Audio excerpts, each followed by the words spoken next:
Hey guys, I'm here on what is a typical Saturday game day here in Boilermaker country. Right now I'm standing outside of what Purdue students call Breakfast Club, so why don't you come with me and we'll go check it out. The 122nd season of Purdue football kicked off this afternoon against Toledo, and for Jason Taylor, it was a good start. The Boilers are on the road for the third time this season, heading to Madison, Wisconsin for Saturday's game.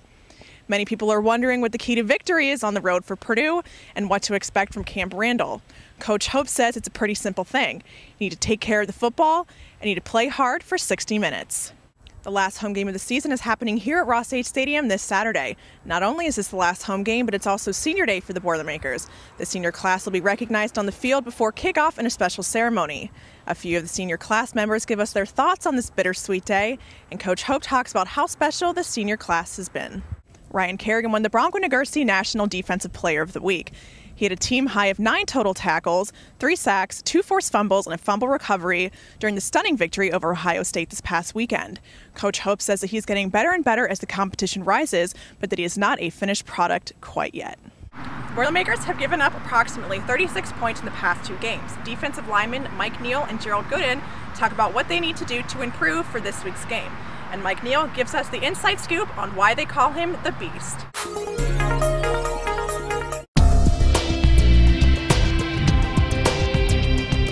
Welcome back to Fast Track. I'm Paige Stoveld. This past Saturday, Purdue battled Illinois for the Purdue Cannon Trophy. Let's take a look at the highlights. Welcome back to Fast Track. I'm Tommy Teal. And I'm Paige Stoveld. This Saturday, Purdue fought to do something it has not done since LBJ was in the White House. Win at Michigan. Let's take a look at the highlights. She's being called the meanest player in women's soccer. You've probably seen the video, now see the reaction to it. Jeannie Mose reports on the ponytail grab seen around the world. Purdue's victory over Ohio State was certainly an unexpected one. The win killed any chance Ohio State had of making the national championship game and sent Purdue students into a celebration frenzy. Let's take a look. The Purdue men's basketball team finished up their exhibition games this past Monday with a 74-52 win over Kentucky Wesleyan.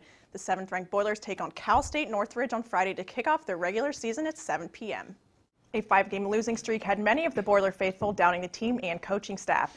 An upset of nationally ranked Ohio State, followed by a solid performance last Saturday against Illinois, have done a great deal to win Purdue's fans back. Let's take a look.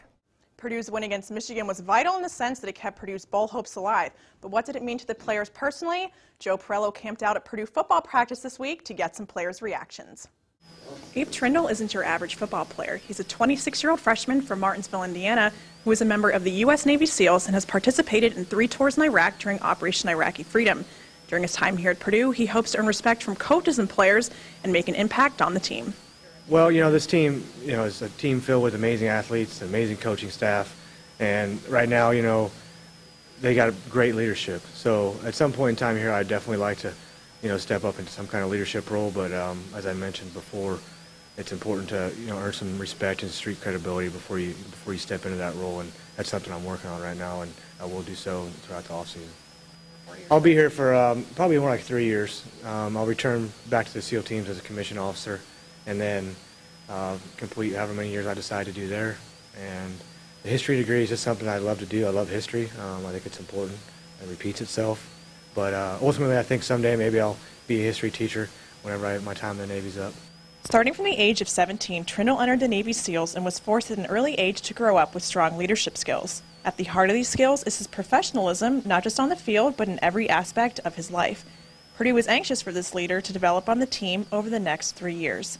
For Fast Track News, I'm Paige Stoveld. The Boilers beat the Buckeyes here at Ross-Age Stadium this afternoon 28-16. This is a huge game for the Boilers, ending their 5-game losing streak. Coach Hope and his players are not only ecstatic about the big win, but the fans rushing the field.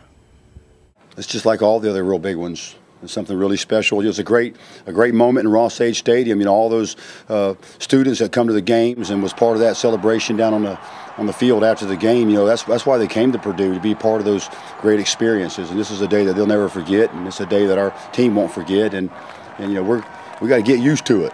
We're a good football team, and we aspire to do the very best, and we're not that far away.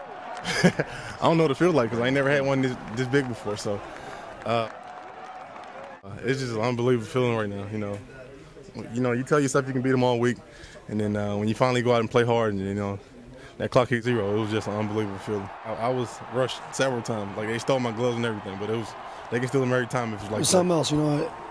It just Give credit to everybody on the team.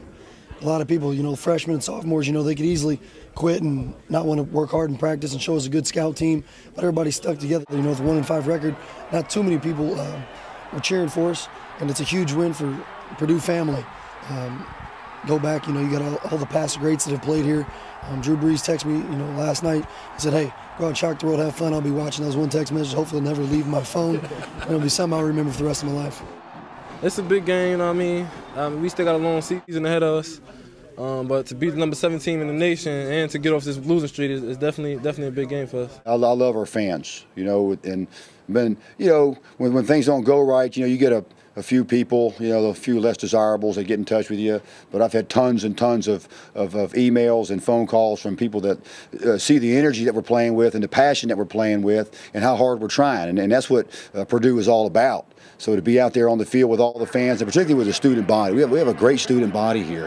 They're a huge part of what happens around here at each and every one of our athletic events. Basketball, football, volleyball, it doesn't matter. The student body fires us up. There's several hundred of them out there waiting for us as soon as we come onto the field with our kicker. And then I go over there and holler at them, and they cheer and holler back, and we have a great student body. They're close to our football program and our entire athletic all of our athletic teams. Purdue takes on Illinois here in West Lafayette next Saturday. From Ross-Ade Stadium, I'm Paige Stoveld for Palestra.net.